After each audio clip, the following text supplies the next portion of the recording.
Hello hi friends, welcome to cooperative tutor. Cooperative tutor എന്ന YouTube ചാനലിലേക്ക് ഏവർക്കും സ്വാഗതം. നിങ്ങൾ ആദ്യമായിട്ടാണ് ഈ ചാനൽ കാണുന്നതെങ്കിൽ പ്ലീസ് സബ്സ്ക്രൈബ് മൈ ചാനൽ. അതോടൊപ്പമുള്ള കുഞ്ഞു ബെല്ലൈക്കൺ കൂടി ഒന്ന് പ്രസ് ചെയ്തേക്കണേ.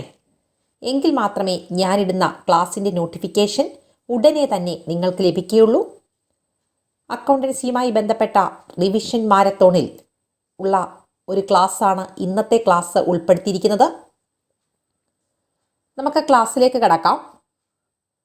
First question: accounting statements of different period of an entity and those of different entities of A period should be based on the same accounting principles and procedure is as per principle of.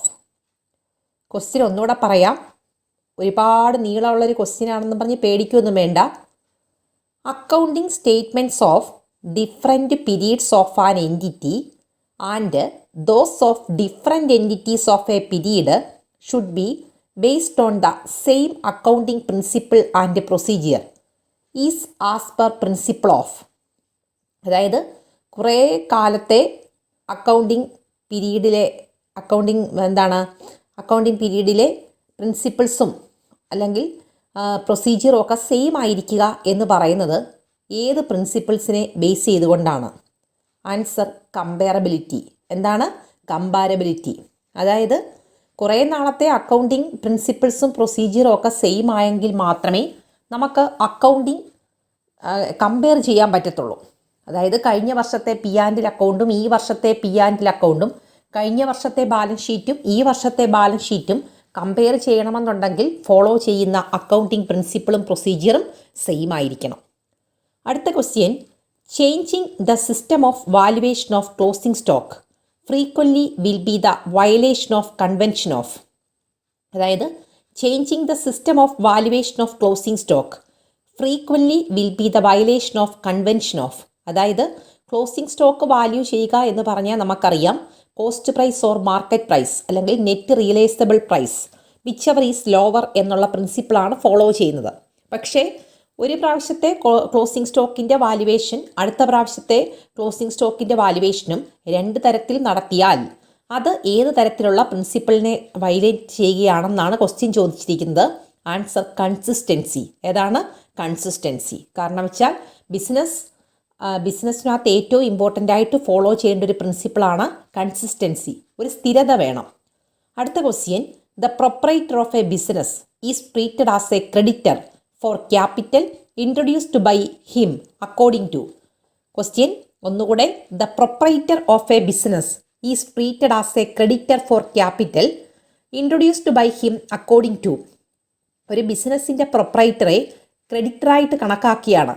കാരണം എന്താണെന്ന് വെച്ചാൽ അയാൾ ബിസിനസ്സിൽ മുടക്കിയ ക്യാപിറ്റലിനെ base ചെയ്തുകൊണ്ട്. ഇത് ഏത് തരത്തിലുള്ള കൺസെപ്റ്റിന് എക്സാമ്പിളാണ്? Answer: business entity concept. അതായത് ബിസിനസ് വേറെ, ബിസിനസ്സിന് വേണ്ടി പണം മുടക്കുന്ന ആൾ വേറെ എന്നുള്ള കൺസെപ്റ്റാണ് ബിസിനസ് എൻറ്റിറ്റി കൺസെപ്റ്റ്. ഇതിനെ പറയുന്ന വേറെ പേരാണ് സെപ്പറേറ്റ് എൻറ്റിറ്റി കൺസെപ്റ്റ്. അടുത്ത question: losses are anticipated and account for in advance but profit are not accounted until the loss realised is as per principle of.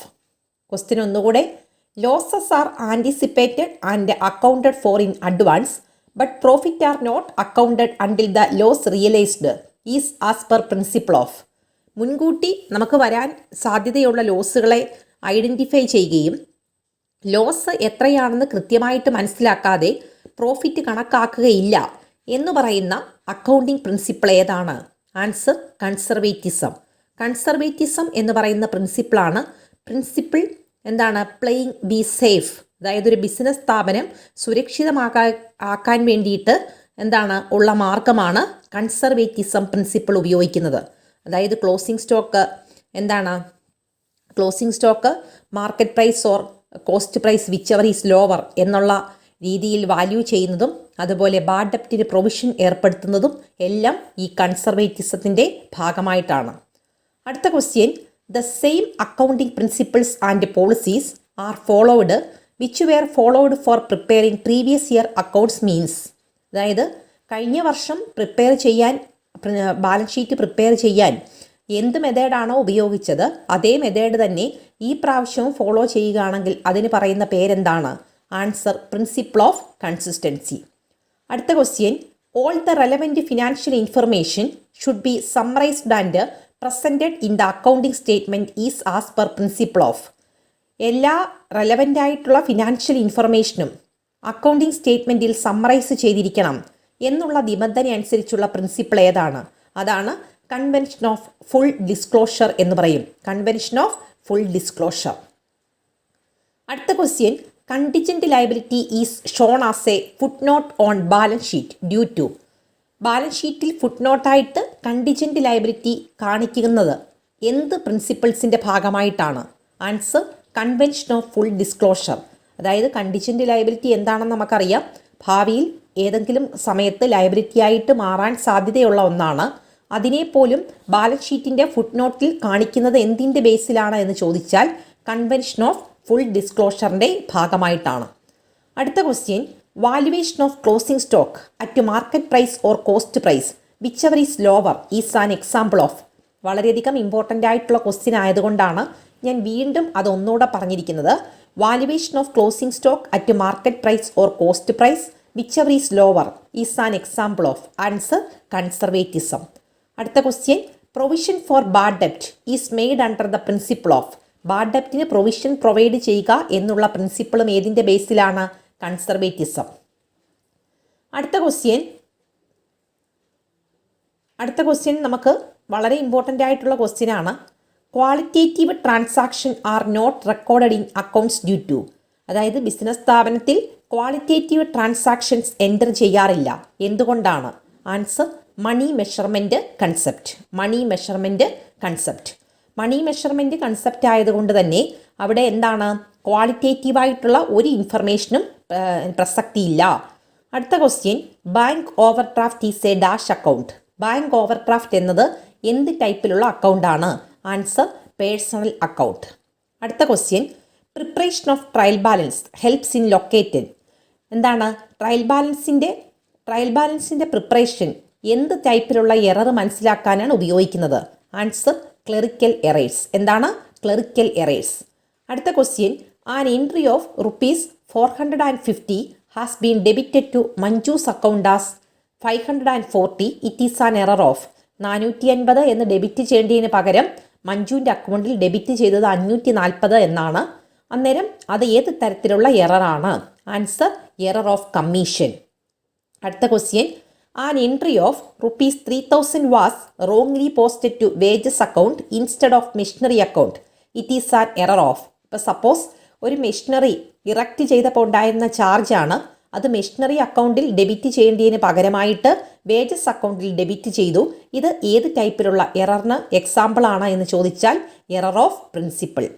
അടുത്ത question, wrong totalling of sales book is an error of. Wrong totalling of sales book is an error of.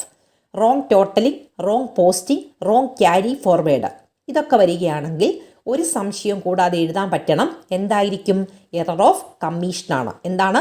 Error of commission. അടുത്ത question, rent paid was credited to rent account. It is an error of. Rent paid എന്ന് പറയുന്നത് rent അക്കൗണ്ടിൽ എന്ത് ചെയ്തു? Credit ചെയ്തു. ഇത് ഏത് തരത്തിലുള്ള എററാണ്? Answer error of commission. അടുത്ത question, suspense account is used to rectify those errors which have been located. Suspense account ഏത് തരത്തിലുള്ള എറർ ലൊക്കേറ്റ് ചെയ്യാൻ വേണ്ടിയിട്ടാണ് ഉപയോഗിക്കുന്നത്? After preparation of trial balance. Trial ബാലൻസിൻ്റെ പ്രിപ്പറേഷന് ശേഷം വരുന്ന എററുകൾ റെക്ടിഫൈ ചെയ്യാൻ വേണ്ടിയിട്ടാണ് എന്ത് പ്രിപ്പയർ ചെയ്യുന്നത്? Suspense account. അടുത്ത question, suspense account is used for rectification of errors. എന്ത് ടൈപ്പിലുള്ള എറർ ലൊക്കേറ്റ് ചെയ്യാൻ വേണ്ടിയിട്ടാണ് സസ്പെൻസ് അക്കൗണ്ട് പ്രിപ്പയർ ചെയ്യുന്നത്? Answer which has one sided effect. One sided errors rectify ചെയ്യാൻ വേണ്ടിയിട്ടാണ് സസ്പെൻസ് അക്കൗണ്ട് പ്രിപ്പയർ ചെയ്യുന്നത്. അടുത്ത question, wages outstanding is appear in the trial balance of A company while preparing final accounts. Wages accounting outstanding should appear in. അതായത് ഒരു business സ്ഥാപനത്തിനകത്ത് trial balance prepare ചെയ്തതിനകത്ത് തന്നെ എന്തുകൂടെ കാണിച്ചിട്ടുണ്ട്, wages outstanding എന്ന് പറയുന്ന item തന്നിട്ടുണ്ട്. എങ്കിൽ ആ വേജസ് അക്കൗണ്ട് ഔട്ട്സ്റ്റാൻഡിങ് എവിടെ മാത്രമേ എഴുതാവൂ? ബാലൻസ് ഷീറ്റിൽ മാത്രമേ കാണിക്കാവൂ. പറഞ്ഞത് മനസ്സിലായി എന്ന് ഞാൻ വിചാരിക്കുന്നു. ട്രയൽ ബാലൻസിനുള്ളിൽ തന്നിരിക്കുന്ന വേജസ് ഔട്ട്സ്റ്റാൻഡിങ്ങിന് ഒരു ട്രീറ്റ്മെൻറ്റ് മാത്രമേ ഉള്ളൂ, അത് ബാലൻസ് ഷീറ്റിൽ മാത്രമാണ്. അടുത്ത question, depreciation is appearing in the trial balance of a company while making the final account, it should be shown in. ഒരു ബിസിനസ് സ്ഥാപനത്തിൻ്റെ ഫിനാൻഷ്യൽ അക്കൗണ്ട്സ് ഉണ്ടാക്കിക്കൊണ്ടിരിക്കുന്ന സമയത്ത് നമുക്ക് ട്രയൽ ബാലൻസിനുള്ളിലാണ് ഡിപ്രീസിയേഷൻ തന്നിരിക്കുന്നതെങ്കിൽ അത് എവിടെ മാത്രമേ കാണിക്കാവൂ?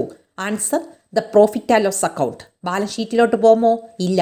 ബാലൻസ് ഷീറ്റിൽ ഒരിക്കലും അസറ്റിൽ നിന്ന് കുറച്ച് കാണിക്കരുത്. എങ്ങനെയുള്ള ഡിപ്രീസിയേഷൻ? ട്രയൽ ബാലൻസിന് ഉള്ളിൽ തന്നെ കാണിച്ചിരിക്കുന്ന ഡിപ്രീസിയേഷൻ. അടുത്ത question, a provision is a. Provision എന്ന് പറഞ്ഞാൽ എന്താണ്? Charge against profit. പ്രോഫിറ്റിന് ചാർജ് ഈടാക്കുന്നതാണ് പ്രൊവിഷൻ എന്ന് പറയുന്നത്. അടുത്ത question, amount set apart to meet losses due to bad ഡെപ്റ്റ് ഈസ് എ. അതായത് എന്താണ്? ബാഡ് ഡെപ്റ്റായിട്ട് ഒരു ഭാഗം, ഒരു എമൗണ്ടിനെ മാറ്റി വെച്ച് കഴിഞ്ഞാൽ അതെന്തിന് എക്സാമ്പിളാണ്? പ്രൊവിഷൻ. അടുത്ത question, accounts appearing on the asset side of the balance sheet but have no real value are known as.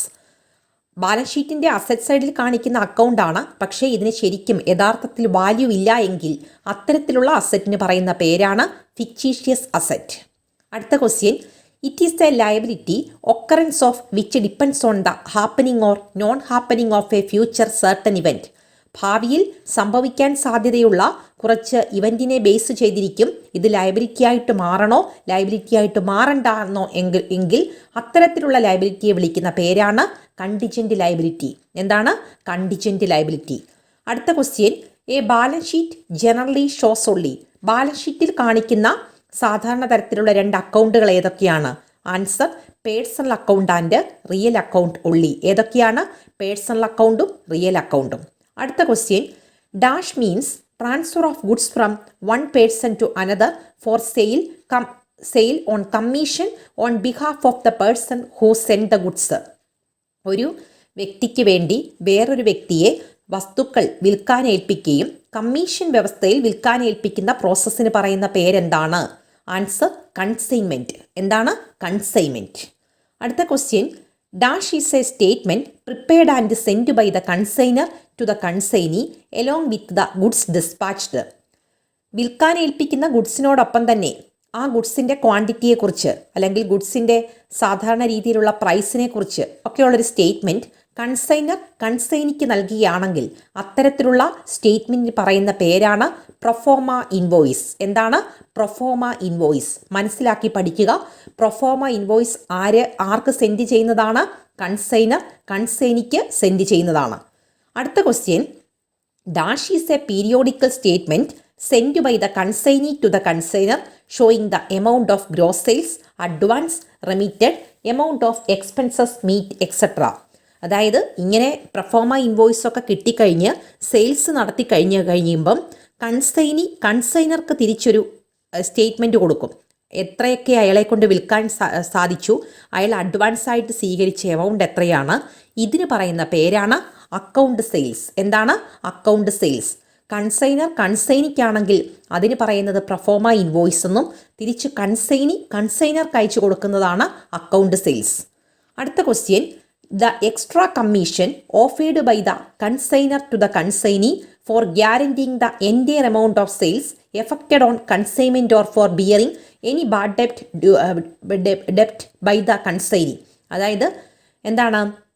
അധികമായിട്ട് കൺസൈൻമെൻറ്റിനകത്ത് അധികമായിട്ടുണ്ടാകുന്ന ബാഡ് ഡെപ്റ്റിനൂടെ ആരാണ്? ഈ കൺസൈനി ചുമതലപ്പെടുത്തുകയാണെങ്കിൽ അല്ലെങ്കിൽ കൺസൈനി ആ അധികമായിട്ടുണ്ടാകുന്ന ബാഡ് ഡെപ്റ്റൂടെ ഏറ്റെടുക്കുകയാണെങ്കിൽ അതിന് പറയുന്ന എക്സ്ട്രാ കമ്മീഷന് പറയുന്ന പേരാണ് ഡെൽക്കിഡർ കമ്മീഷൻ എന്ന് പറയുന്നത്. അടുത്ത question, the relationship between the consignor and consignee. കൺസൈനറും കൺസൈനിയും തമ്മിലുള്ള റിലേഷൻഷിപ്പിന് പറയുന്ന പേരെന്താണ്? അത് അല്ലെങ്കിൽ ഏത് ടൈപ്പിലുള്ള റിലേഷൻഷിപ്പാണ്? കൺസൈനർ എപ്പോഴും പ്രിൻസിപ്പൾ ആയിരിക്കും, കൺസൈനി എന്ന് പറയുന്നത് ഏജൻ്റ് ആയിരിക്കും. Principal and agent. അടുത്ത question, del credere commission is normally calculated on. Del credere commission സാധാരണയായിട്ട് ഏത് ടൈപ്പിലാണ് കാൽക്കുലേറ്റ് ചെയ്യുന്നത്? ടോട്ടൽ സെയിൽസിലാണ്. കാരണം എന്താണെന്ന് വെച്ച് കഴിഞ്ഞാൽ നമുക്കറിയത്തേയില്ല എത്രയും ഇതിനകത്ത് ബാഡ് ഡെപ്റ്റ് ഉണ്ടാകുമെന്ന് അറിയാൻ ചാൻസേ ഇല്ല. അതുകൊണ്ട് ടോട്ടൽ സെയിൽസിലാണ് ഈ പറഞ്ഞ ഡെൽക്കർ കമ്മീഷൻ ചാർജ് ചെയ്യുന്നത്. അടുത്ത question, it is an extra commission paid to the consignee in addition to the normal commission as incentive to sell the goods at the highest possible price. ഇപ്പോൾ ഒരു പുതിയ പ്രോഡക്റ്റ് മാർക്കറ്റിൽ introduce ചെയ്ത് അത് വിൽക്കുകയും അതുപോലെ തന്നെ ഏതെങ്കിലും ഒരു പ്രോഡക്റ്റ് പോസിബിളായിട്ടുള്ള ഹയസ്റ്റ് പ്രൈസിൽ വിൽക്കുകയും ചെയ്യുമ്പോൾ എന്താണ് കൺസൈനിക്ക് കിട്ടുന്ന അഡീഷണൽ ഒരു കമ്മീഷൻ പറയുന്ന പേരെന്താണ്? ആൻസർ അതാണ് ഓവർ റൈഡിങ് കമ്മീഷൻ. എന്താണ് ഓവർ റൈഡിങ് കമ്മീഷൻ? അതും ഒന്ന് പ്രത്യേകം നോട്ട് ചെയ്തിരിക്കണം. അടുത്ത question, consignment account is a dash account. Consignment account എന്ന് പറയുന്നത് എന്ത് ടൈപ്പിലുള്ള അക്കൗണ്ടാണ്? Answer nominal account. അടുത്ത question, loose tools, spare parts etcetera are dash asset. Loose tools, spare parts ഇതൊക്കെ ഏത് ടൈപ്പിലുള്ള അസെറ്റാണ്? Answer current asset. അടുത്ത question, interest on capital is dash to the business. ബിസിനസ്സിനെ സംബന്ധിച്ചിടത്തോളം ഇൻട്രസ്റ്റ് ഓൺ ക്യാപിറ്റൽ എന്നത് എന്താണ്? Answer expense. അടുത്ത question, interest on drawings is dash to the business. Interest on drawings ബിസിനസ്സിനെ സംബന്ധിച്ചിടത്തോളം എന്താണ്? ആൻസർ ഇൻകം ആണ്. അടുത്ത question, interest on capital is credited to dash account. Interest on capital ഏത് അക്കൗണ്ടിലാണ് ക്രെഡിറ്റ് ചെയ്യുന്നത്? Answer capital account. അടുത്തത്, interest on drawings is debited to dash account. Interest on drawings എവിടെയാണ് ഡെബിറ്റ് ചെയ്യുന്നത്? അതും ക്യാപിറ്റൽ അക്കൗണ്ട് ആണ്. അടുത്ത question, charging depreciation to an asset is an example of. ഒരു ഡിപ്രീസിയേഷൻ ചാർജ് ചെയ്യുക, ഒരു അസറ്റിന്മേൽ ഡിപ്രീസിയേഷൻ ചാർജ് ചെയ്യുക എന്ന് പറയുന്നത് എന്ത് ടൈപ്പിലുള്ള റിസർവിന് എക്സാമ്പിൾ ആണ്? Answer specific reserve. എന്താണ് സ്പെസിഫിക് റിസർവ്? അടുത്ത question, capital comparison method and conversion method are the two methods for computing profit or loss under. ഏത് സിസ്റ്റം ഓഫ് അക്കൗണ്ടിലാണ് ക്യാപിറ്റൽ കമ്പാരിസൺ മെത്തേഡ് അല്ലെങ്കിൽ കൺവേർഷൻ മെത്തേഡ് ഉപയോഗിച്ചുകൊണ്ട് പ്രോഫിറ്റ് ആൻഡ് ലോസ് ഐഡൻറ്റിഫൈ ചെയ്യുന്നത്? അതിന് പറയുന്ന പേരാണ് single entry system. Single entry സിസ്റ്റത്തിലാണ് capital comparison മെത്തേഡും കൺവേർഷൻ മെത്തേഡും ഫോളോ ചെയ്യുന്നത്. നിങ്ങൾക്ക് സംശയം ഉണ്ടാകാൻ സാധ്യതയുള്ള കുറച്ച് ക്വസ്റ്റ്യൻസാണ് ഈ ഒരു ക്ലാസ്സിൽ ഉൾപ്പെടുത്തിയിരിക്കുന്നത്. ഈ ക്ലാസ് നിങ്ങൾക്ക് ഇഷ്ടമായി എന്ന് ഞാൻ വിചാരിക്കുന്നു. നിങ്ങളുടെ വിലയേറിയ അഭിപ്രായങ്ങൾ കമൻറ്റ് ബോക്സിൽ രേഖപ്പെടുത്തുക. നിങ്ങളുടെ തീർച്ചയായിട്ടും ഒരു കമൻറ്റ് കാണുമ്പോഴാണ് ഞാൻ ചെയ്ത ഒരു ക്ലാസ്സിന് എനിക്ക് കിട്ടുന്ന ഏറ്റവും വലിയ ഒരു പ്രതിഫലം. നിങ്ങൾ കുറച്ച് ആൾക്കാരാണെങ്കിൽ എന്താണ് വെറുതെ ഇത് വീഡിയോ ഒക്കെ കണ്ടു പോകുന്നതേ ഉള്ളൂ. നിങ്ങൾക്ക് ആ വീഡിയോ ഇഷ്ടപ്പെട്ടെങ്കിലും ഇഷ്ടപ്പെട്ടില്ലെങ്കിലും ആ വീഡിയോയുടെ താഴെ ഒന്ന് ജസ്റ്റ് ഒന്ന് കമൻറ്റ് ചെയ്യുക. അത് നിങ്ങൾ എനിക്ക് തരുന്ന ഒരു പ്രതിഫലമായിട്ടാണ് ഞാൻ കണക്കാക്കുന്നത്. നിങ്ങൾക്ക് ആ ക്ലാസ് ഇഷ്ടപ്പെട്ടെങ്കിലും ഇല്ലെങ്കിലും നിങ്ങളുടെ അഭിപ്രായങ്ങൾ എന്തും പറയാം. അപ്പോൾ തീർച്ചയായിട്ടും നിങ്ങൾക്ക് ഒരു പുതിയ വീഡിയോയുമായിട്ട് ഉടനെ തന്നെ എത്തുന്നതായിരിക്കും. ജൂലൈ 30 നടക്കുന്ന എക്സാം നമുക്ക് ക്ലിയർ ചെയ്തേ പറ്റത്തുള്ളൂ. അതുകൊണ്ട് എല്ലാവർക്കും അങ്ങനെ ഒരു പരീക്ഷ എഴുതി ലിസ്റ്റ് വരാൻ ഒരു ചാൻസ് ഉണ്ടാകട്ടെ എന്ന് ദൈവത്തോട് പ്രാർത്ഥിച്ചുകൊണ്ട് നിർത്തുന്നു. Thanks for watching.